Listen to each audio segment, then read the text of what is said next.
So, hello and welcome. Of course, you're welcome to have your screen cameras off and all that, but um, feel free to open your videos as well. It's always nice to see faces on the screen instead of blankness.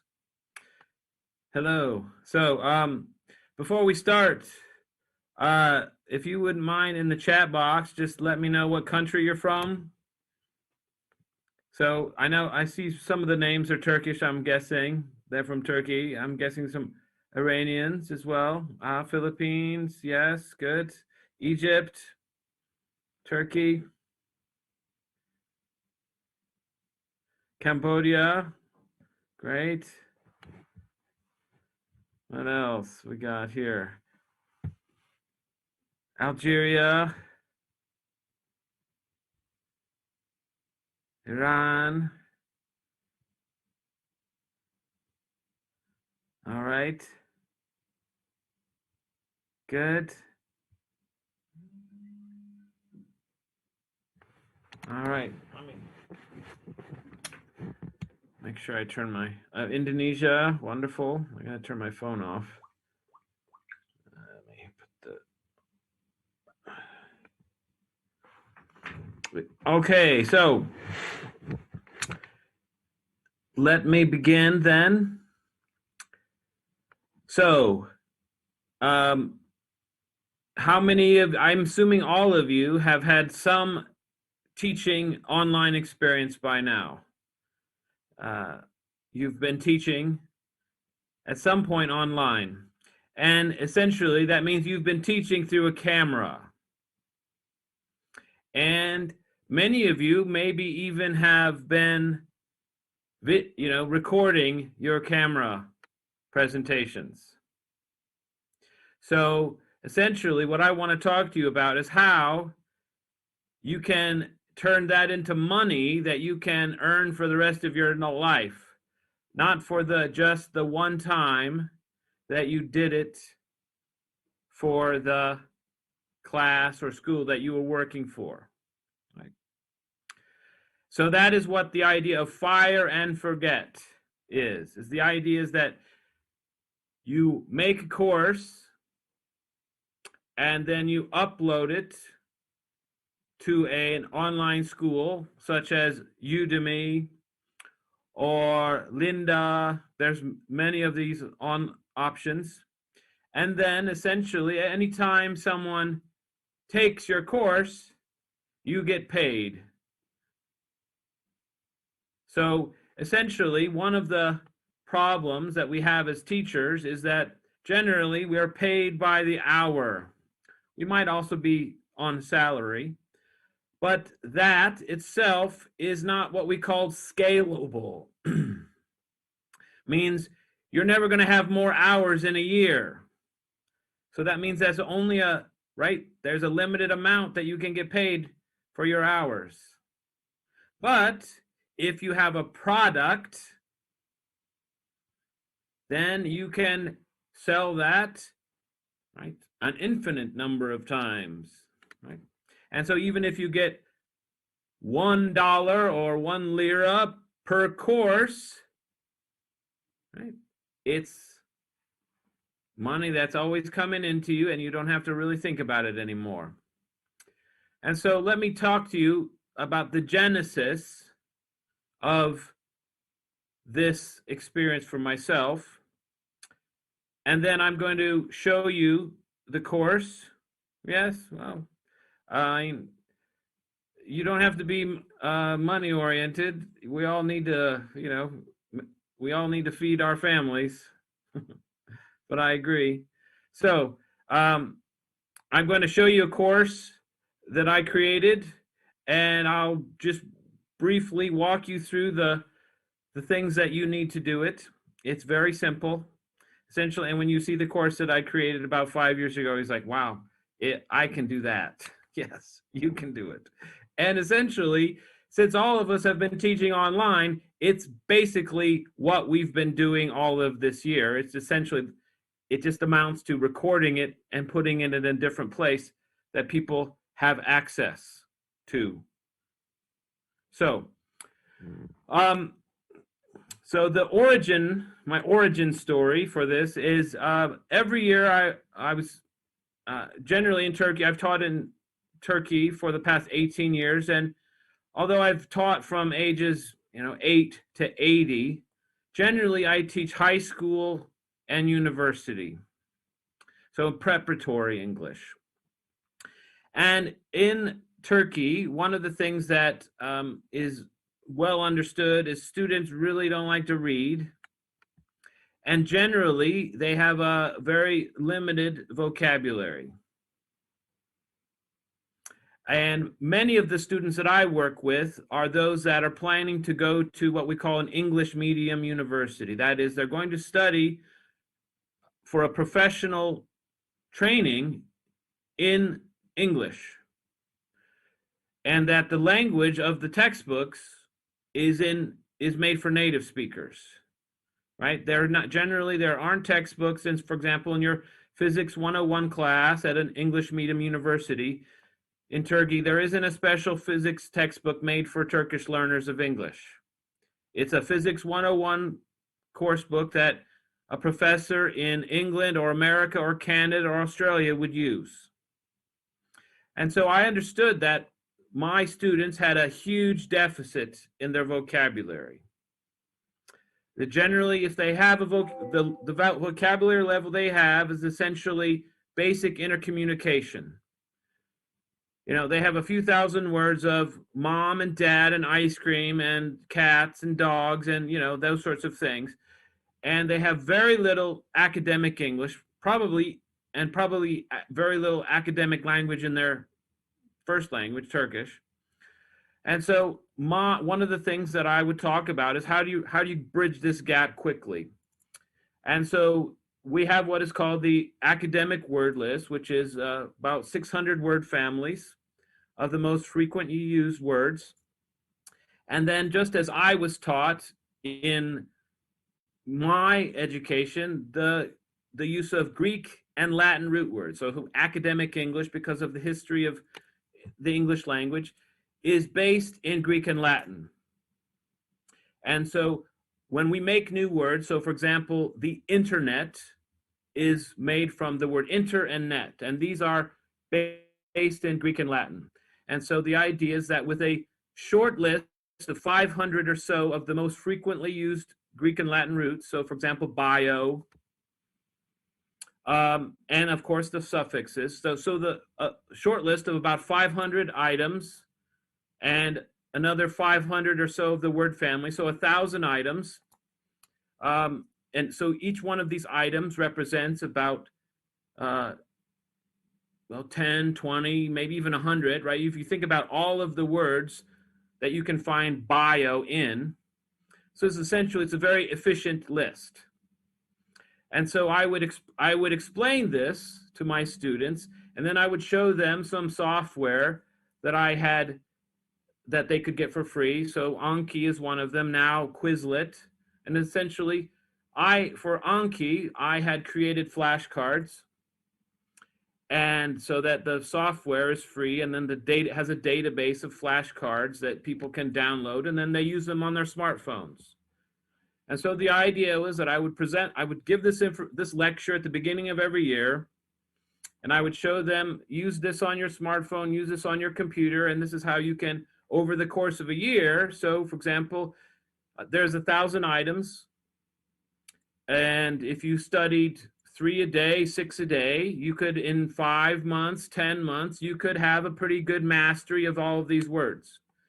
Now, of course, there's other things to do, like there's keeping a vocabulary journal, and there's keeping a, reading and all this so forth. But essentially, I gave them a learning plan for vocabulary. And so I would give this every year to every class that I would teach. And sometimes generally I would probably maybe at the beginning of every semester. And so I realized, well, I can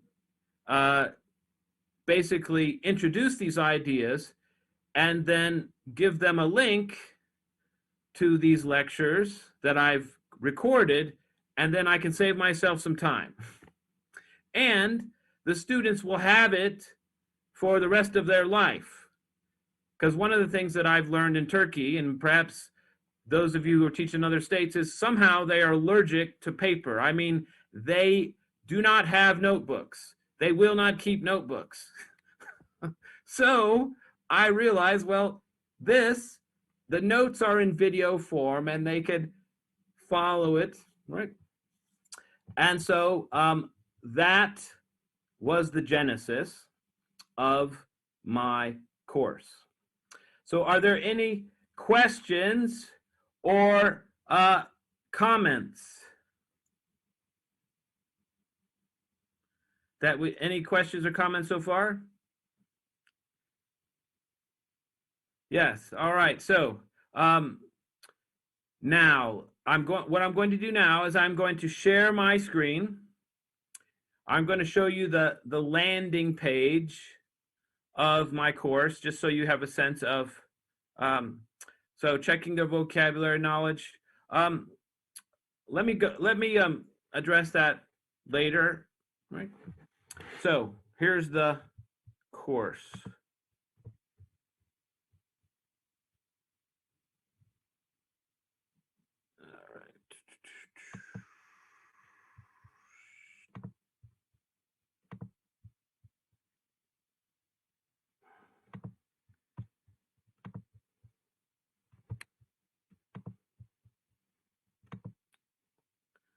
So, can you see my screen? Does everyone give me a thumbs up if they can see the screen? We can see. All right. So essentially, so the course aggregator, the online thing I use is Udemy. There are many others, but this is the one I'm familiar with. Right? Okay. So now I'm going to briefly just sort of walk you through. Where's my experience? So before I had done this, I really had no video editing or audio editing experience whatsoever. And I had almost no experience videotaping myself. I mean, essentially, I'm a latecomer to smartphones. I prefer dumb phones. I don't really need all of the gadgets on them, so I've never really used it very much. But I've had occasion to use a video camera on my children with my iPad. But that is essentially the extent of my experience. So I was basically a beginner when I started this. And essentially, when you start Udemy, and again, I'm not getting I'm not getting a kickback from Udemy, so this isn't a promotion for them. It's just my experience. Essentially, Udemy has a course on how to start your own course, and they take you through it step by step. And so essentially, I just followed it.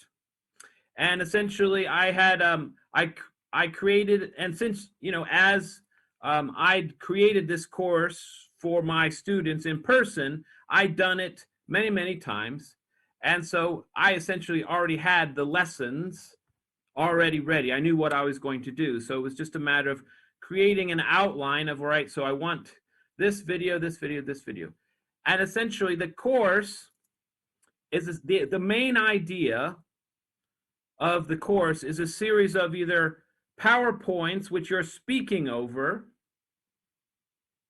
or videos like this in which you're delivering information.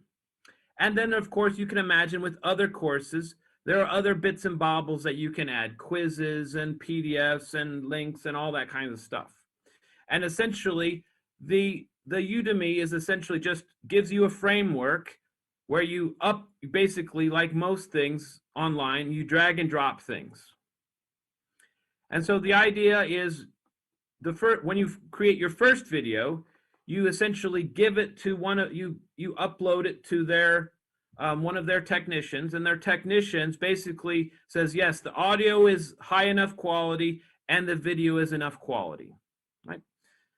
And the courses have a requirement on certain types of video. So for example, I did basically, I didn't use PowerPoint, I used Photoshop. It says basically Photoshop, right, is a software where you can manipulate photos and of course do other things as well, but it works in the idea of layers. And so I use those as layers, like as you might do on slides on a PowerPoint, but you can essentially use a PowerPoint. And then essentially you either talk about what's on the PowerPoint or give the lesson as you would through the PowerPoint. And also they want you to have a little video in the corner for some percentage of them. Right. So are there any questions or comments or anything that you want clarified so far?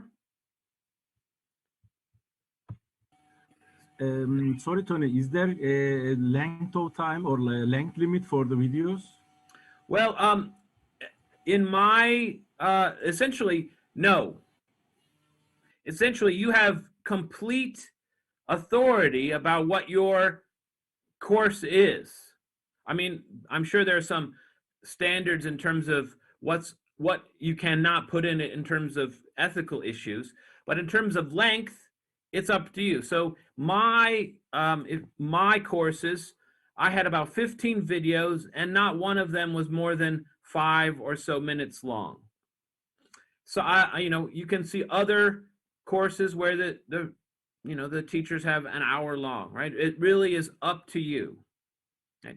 And so essentially, and I'm going to next give you a taste of one of the videos, just so you can see that it's really simple because,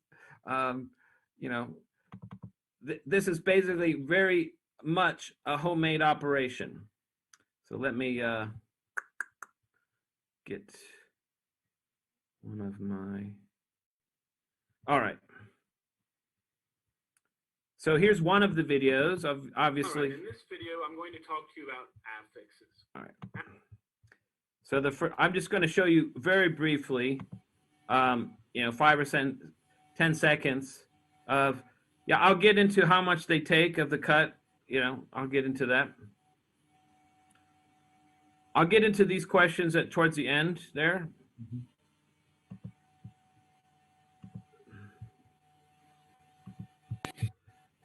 So here's one of my the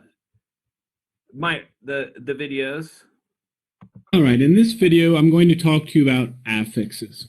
Affixes are the parts of words we add either at the beginning or the end of words to make new words. So aff is a prefix. It literally means to. Fix means stick. So for example, if you break your plate or a cup, you get glue and you stick it together. You fix it. Right? Prefix, pre means before. So this is what you add to the beginning of a word to make a whole new word. All right, now let me show, let's see, find another video that I think would be representative of something.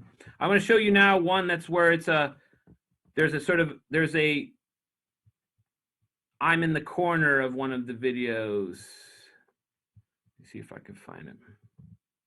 I think.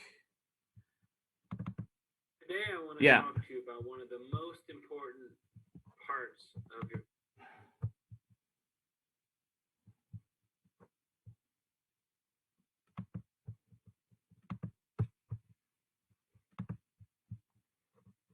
So this video, this is you can see in the corner there's a little thumbnail of me. And so Udemy asks for, I think, I can't remember, maybe it's a quarter of your videos, quote unquote, need to be where your face is on the screen. I forget the details, but so I think about half of my videos were essentially a PowerPoint, or as I said, this I've used Photoshop just because I'm familiar with it and I know it offers more ways to manipulate pictures and things. So anyway, I like to use it. So you see here, vocabulary study. So at this point, I hope you've understood the importance of studying the lists that I have created. But that's just the beginning. The next part is where you come in. You, as part of your vocabulary study, need to keep building your vocabulary. all right. And then I think there's one other kind that might be useful to see.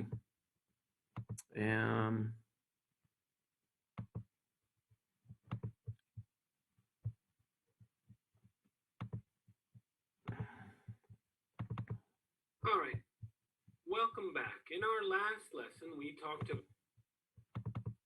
Hello, this is going to be another. All right, welcome. All right, welcome back. Today we're going to talk. All right, welcome back. All right, so yeah, this is another kind of video where it's essentially it's a what you call it, basically both the PowerPoint and this are types of screen capture. So there's two main types of video that you would use. So you would see you have video camera work of yourself, and then of course you have the screen capture video of what's going on the screen. So you can see here, this is where I've showed where the academic word list comes from. And I mean, as you can see, the very amateur quality of my my video production, because my main interest in this was basically producing a resource that I could give to my students for them to use. And then, of course, any money that I made was essentially, just gravy on top. So the comment that was made of like, yes, we're not money oriented, very well I know. So let me show you briefly also the video equipment that I used. And again, this was, I think I spent $100 US on my video equipment. So right, I have a web camera and a tripod. I think this was $50. And of course, so if you use the Apple products, I know, for example, iPhones and so forth have a pretty high quality camera and produces pretty good resolution.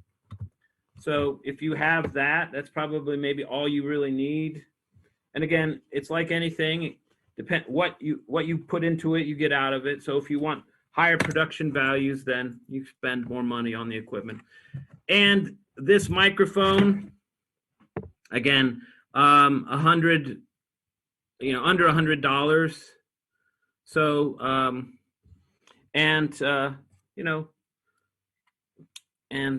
some kind of sound equipment. The other thing that I needed, other than the camera, and I'll show you this now, is a video editing software, which of course there are ones that you can pay for, but you don't need to. Like all the things on the internet, you can find a free version. And so I'd like to share one that I recommend. It's called OBS Studio.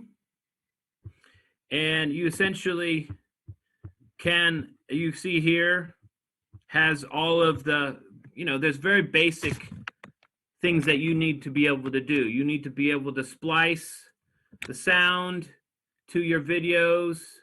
You need to be able to adjust the sound, clean it up. So there's essentially, and this is also a very simple process. It's a drag and drop kind of thing.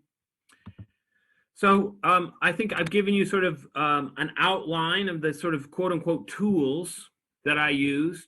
So I had the lesson in mind. I'd done it hundreds of times, literally in person. So I knew it by heart. I got the equipment, and then essentially the Udemy kind of have a checklist of things to follow. I had an outline of my lessons, and then over, I think took me 2 months, as all I did was basically after work, I would spend an hour or so a day working on one video. And so essentially I knocked them out. When I got all of my videos done, then I did the next step, which was to load them up and make sure, right? So it was very simple in that way. I did it slowly, right? As we say in Turkish, yavaş yavaş. And at the end of the process, I had it uploaded, and then it was good to go. So I'm going to now address how much of a cut. So the way it works, at least with Udemy, is if you do no promotion whatsoever, if you only get the traffic that comes to you randomly through Udemy, they get most of it. I think they get 80 or 90%. I mean, it's basically, they get most of it. But if the traffic comes through some device of your fashioning, so if you have a link that you used for, if you have some sort of website that you use and you have a link, and basically so that Udemy knows that, oh, it came through you, Udemy offers coupons. And so essentially what I would do, what I did after this, is that's how I would give it away to my students. I made a free coupon, and I would give the coupon to students that I had in my classes. And then that's how they would get to have the course. And then every now and then, somebody searching the database would take my course, and I would get a few lira, a few dollars. I think again, I've not made a lot of money at it, but I haven't really done any marketing, so to speak. The only marketing I've done is essentially by giving it away. And as you see, I made the course about 5 years ago, and I haven't done a thing to it in terms of improving the quality of the videos, which is, pretty low tech. And the one main addition that I've done is, so I used to be very, I would always advocate using the Anki software, the flashcard software for using on the computer and the smartphone. But I now have, whenever I have someone use the class, get the class, I send them a message saying, hey, go to Quizlet. I have all of the flashcards that I used for this course. I'm also on Quizlet, and Quizlet has a lot more options. I think it's has a lot more bells and whistles, as I might say. And so essentially I send them a link to the Quizlet website that I use. And now that I think of it, Quizlet is also, of course, a way that teachers can make money. Essentially, they market the flashcards that they create. And so, of course, that is also another way that one can get a little extra income to so here you can see here, this is a Quizlet page.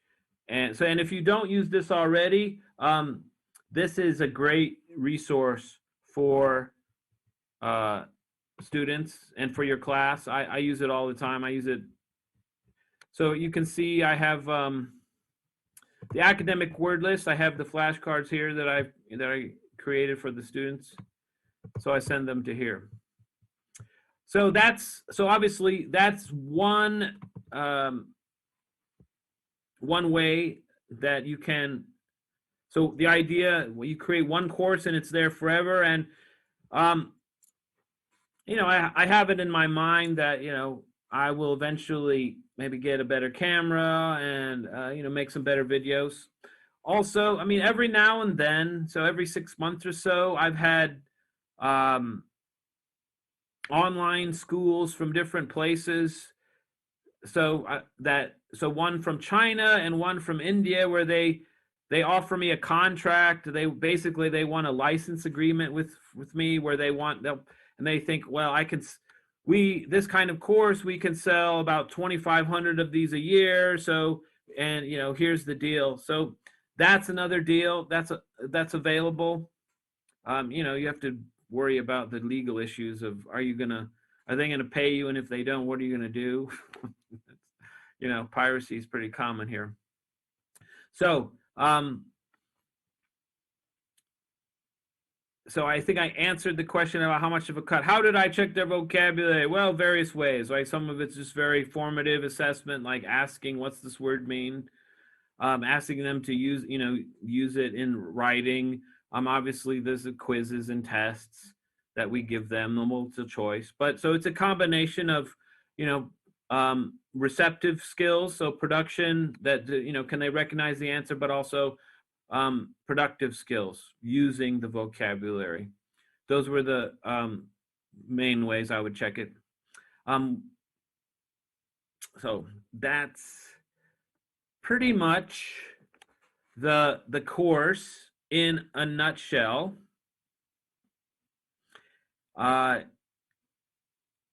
would be another thing that I found to be very useful is I also use this as a part of my CV, so that whenever I'm applying for a job, or I'm working with a private student, I send them a link to my course. And so this has, as you can imagine, has many, many benefits over your piece of paper CV, right? Probably if you send them a link to your course, you're probably the only one that's done that, which means you're going to be memorable, as opposed to the 20 or 50 or 100 other CVs that the HR department or the HR person is going to see. So, and it gives you obviously a lot of schools, after the initial, they want to speak to you for the because your CV is interested. Many schools want some sort of teaching evidence. Well, okay, you have the experience, you have the degree, but do you have the skills? So this video course is a wonderful way for you to show them you at your best under conditions that you set. Right? So it's basically, I would think of it as a type of business card, if you will. So for that alone, so as you see, I think I've had several hundred people take the class. Essentially, students that I give the class to for free. Occasionally, maybe I've had 100 or so strangers take the class. Whatever, I can't. I don't know the numbers. So for me, it's sort of tongue in cheek of using it for creating an online empire. But I do know that the potential is there, and that it's very, very easy to do. And the idea, you could think of yourself then more as like a writer who gets royalties off your books, or a musician who makes money off their recordings, or an artist who makes money off of the prints that they make. And so that you essentially, at the beginning, like anything, the beginning, maybe you don't make a lot of money, but you start to build a library of courses that build up over time. And then if each of them maybe makes just even 100 lira a month, or $100 a month, the idea is that once you start doing that, and then you get a following, and students will then say, hey, could you make a course on X? Well, then it's very easy to do that. And then you essentially, what I said, well, fire and forget.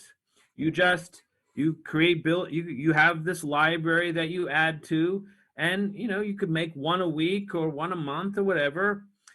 Also, as a school, one of the big problems that schools have is not what we call knowledge management, which is a fancy way of saying, how do we keep the knowledge in our institution when people leave?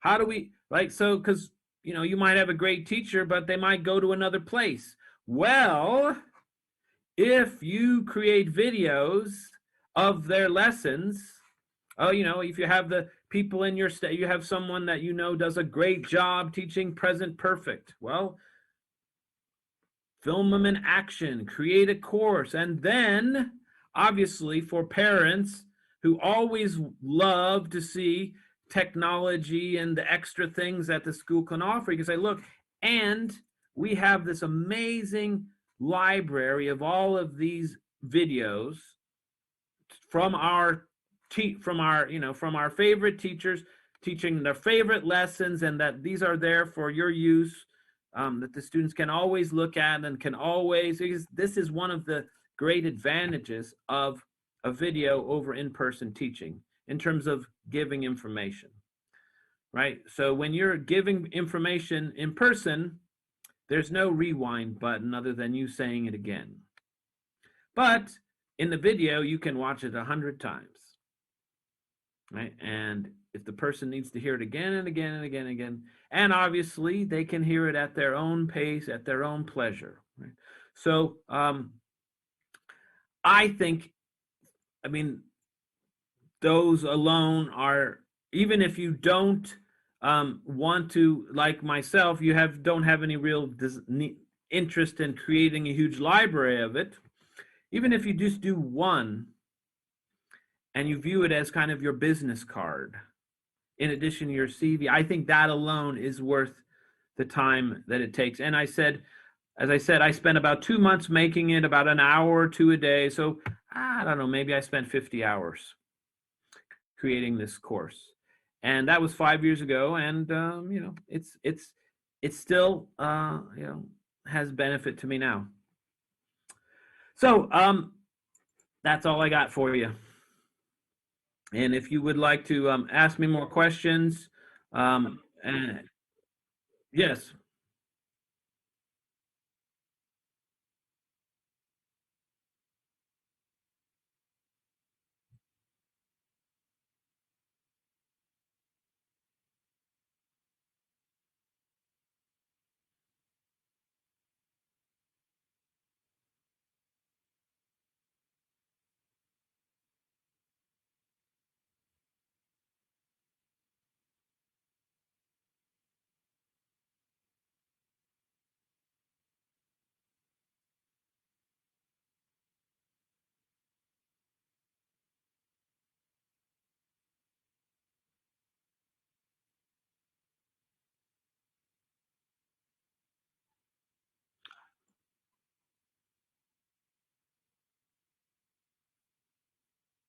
Oh yeah, because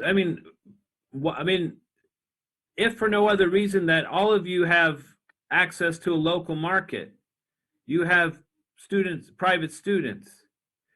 And so as a way of generating income through your private students, right? So you have a student that want to generate clients, right? You can say, here's some videos that I use. You can use them as promotional. That's part of how I use it. It's like, here's a video that you can use for free. It's yours forever. It's a way of showing your qualities. It's a way of, you can make videos just for that student, just for their weaknesses. And then of course, then it's yours to use with all your other students.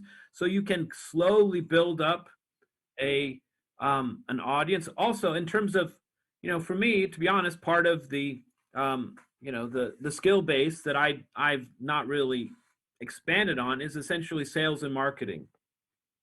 But that's something that one can learn slowly, like anything. You start small, And so the entry into this is almost nothing. Like, this is basically one of those ideas of $100 startup. You can start your own business for $100 with this, and then what you make of it, of course, is up to you. So as we can see, like the appetite for education is unending. It's limitless.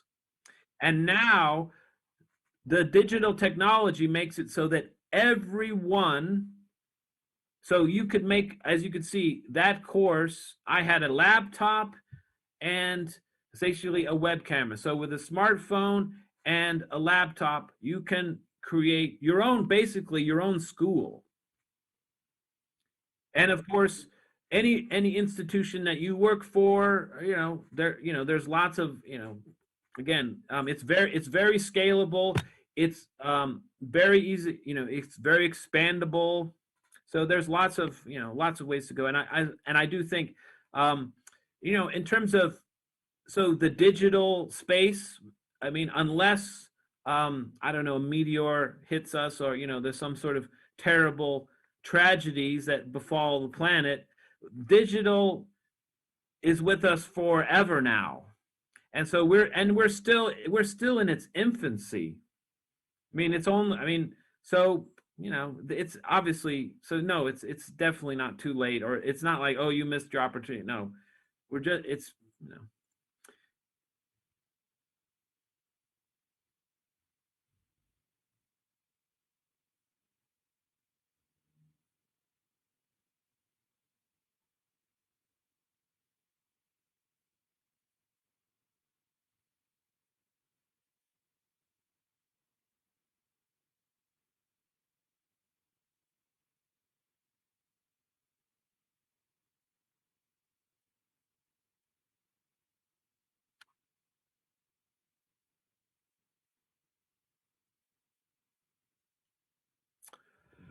um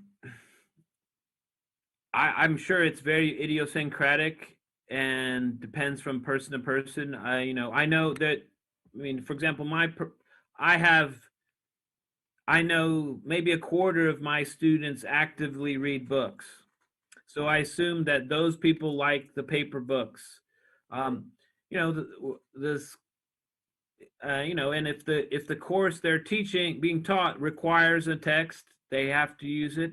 But I do know that in terms of, like, I mean, if I can use the word blended learning, the idea that you have a a big publishing house text that you use. This is a great way to customize your course. It's a great way to add things, and the idea is that once you've done it once, you don't need to keep doing it.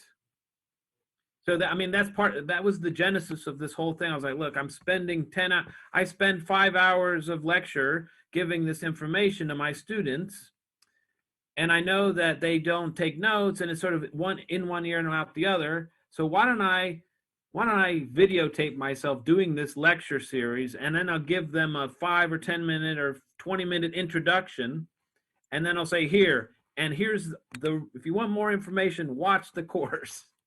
And it's worked wonderfully in that respect. So I'm a big fan of it, as you could say.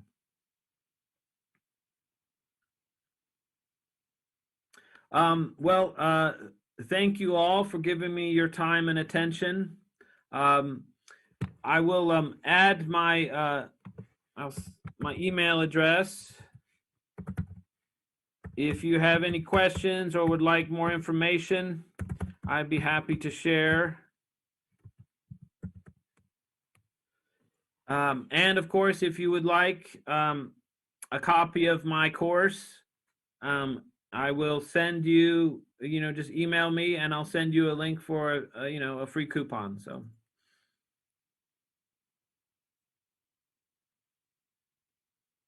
Please.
One other thing, just Turan Hoja made a comment about the academic language in Turkey. Yes, I certainly agree. I'm aware that, of course, Turkey has a rich history and has all that academic words. I just meant that my experience, the students are lacking in that in that area themselves personally in their first language. Not that it doesn't exist, of course, in Turkish. So, um, but thank you for that comment. May I add something, Tony? Please do, please do. Thank you very much for this, for sharing your experiences. Yes, I mean, if it is recorded and kept somewhere, so that's a good reference for the students, because if they can not attend the class, they miss the class. But we've got the technology, so thanks to this technology, they can watch it again and again, so they won't miss anything. Well, I work in Pamukkale University in Denizli, and usually our institution records our classes and then it's kept there until the end of the semester. I don't know whether they will share it for the new students, so they don't have to pay any money.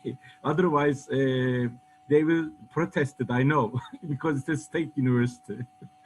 And the other thing is, I worked as a director of School of Foreign Languages, which is a prep school. It's a prep program in various universities, and it's one of them. And in the prep program, usually when the students come from high school, they are usually at A1 or A2 level. So they have some vocabulary knowledge, but they don't have any skills like to communicate, like listening, speaking, writing, reading. So we start them with A2 level and we try to bring them to at least B2 level. And it's a pity that nowadays in Turkey, the level has ended up with B1 plus. In fact, they should complete B2 level so that they'll be able to read any academic material, articles, chapters, books, and also will be able to listen to lectures. But on the other hand, as a school, you cannot deal with various branches because in the school there are a lot of variety of field of study that the students are going to study when they go to their department. So that could be health, social science, physical science, and everything. So what I suggested to the department is, to various departments, they should have at least one course which is called Introduction to, in which students are going to learn basic vocabulary or main vocabulary regarding their field of study. I mean, this is done in the United States, in England as well. So students, otherwise, students are shocked because we teach them general English. That's what we can do because I'm an English. I graduated from ELT department, and I don't have even vocabulary for physics, chemistry, health, etc. I have very limited. But if those courses are taught by the professors in the field of study, I know there are a lot of doctors, associate professors, and professors who had their PhDs in either United States or United Kingdom. They can teach them, and it will be really wonderful to learn these concepts from the people from the field of study. So my suggestion is that there should be an introduction courses, and what you do is something like this, and it's really appreciated. Thank you. Yeah, and I would say, I mean, thank you so much, Turan Hoja, for that. I would say that um, those courses could be so easily created in video format. So, Yeah. for example, if I were the director of a language school, I would have one person that was dedicated to creating a catalog of all of our courses. I would have all, so because now in Turkey, yeah, all of these classes are getting recorded. But if you take the recordings and then you add it to the idea of a little more production value where you're editing with like a PowerPoint, and you have that library, and so you could have the professors in the departments who generally, I mean, I don't know what it's like at your department in your universities, but generally there's terrible integration between the departments and the Hazırlıks. You're right. And so, but you could have a professor give his lecture, and then you could have, your IT person in your school create a more appropriate video, program, and then you could have the students access that as a resource. So it's And get so ready. doable. Yes. It's just for lack of imagination. So the lectures are being given, the information is being delivered. It's just not being recorded Yeah. and put in the right place. And I think eventually that will occur. But I think that any school that did that would be an amazing resource. Yeah, And it it's would, a wonderful idea. Thank you. if you increase the vocabulary knowledge of your students just 10%, it has a huge impact. Yeah, yeah. Huge And impact. also, the students will not have to listen to lecture of, let's say, an engineering student does not have to listen to lecture of medical student or economy student. So it will create variety. Once upon a time we had ESP, English for specific purposes. But the problem is we don't have English teachers who will teach ESP. That's the main issue. But as Right. you said, if we can collaborate with the professors in the field, I mean, that's a great idea. And we will just put them as modules and their students will Right, go on just their own.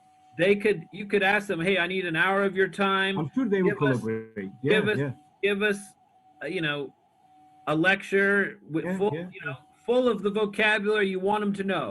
Thank you. The 101 or the 01, whatever, it'd be it wouldn't take that much. Yeah, thank you very much. That's a great idea. Yeah, it was a pleasure.